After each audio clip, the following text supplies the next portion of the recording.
kung walang nakakakita. Konting compromise lang daw para mas madali ang buhay. Pero habang tumatagal ang journey, mas nararamdaman kong mabigat pala.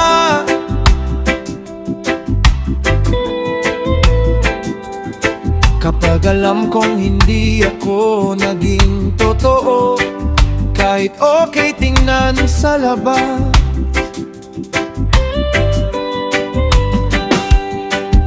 Hindi mo pala sinusukat ng tao sa image o sa popularity lang, kundi sa karekta na lumalabas. Kahit tahimik at walang audience. At habang mas pinipili kong maging honest, mas payapa ang puso ko.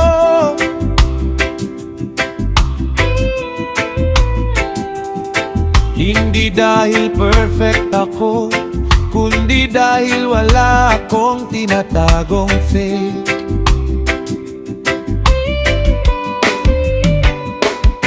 Kapag truth mo ang laman ng puso ko, mas magaan ang buhay ko. Diyos ko, gusto kong maging totoo, kahit walang nakakakita sa bawat choice at maliit na bagay. Turuan mo akong maging honest. Gusto kong maging totoo sa salita at sa gawa, sa bawat araw na binibigay mo sa akin.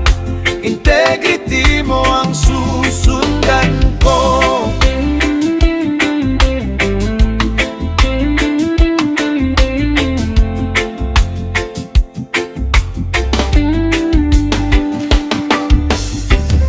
Hindi ko gustong umangat sa panlalamang sa ibang tao. Mas gusto kong mabuhay ng malinis, kahit mas mabagal minsan ang proseso. Dahil alam kong ang tunay na peace hindi nabibili ng shortcuts.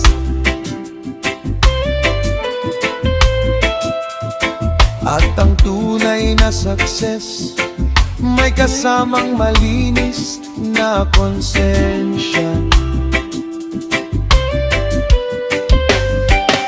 Kapag ikaw ang standard ng buhay ko, hindi ako matatakot sa katotohanan.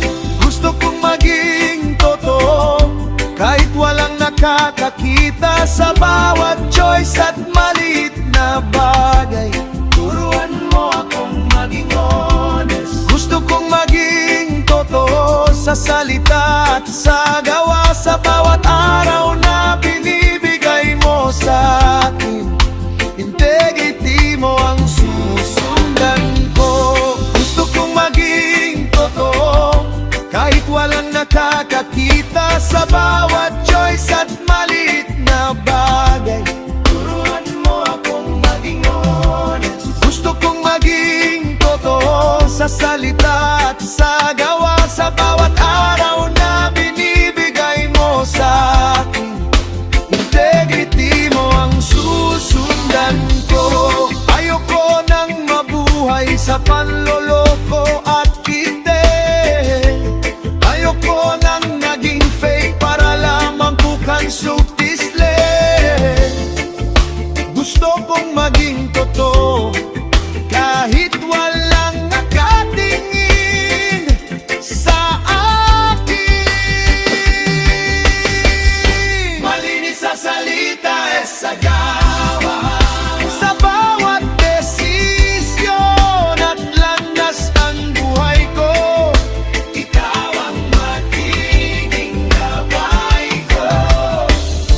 Kapag malinis ang konsensya, mas payapa ang puso. Malinis sa salita at sa gawa. Gusto kong maging totoo, kahit walang nakakakita sa bawat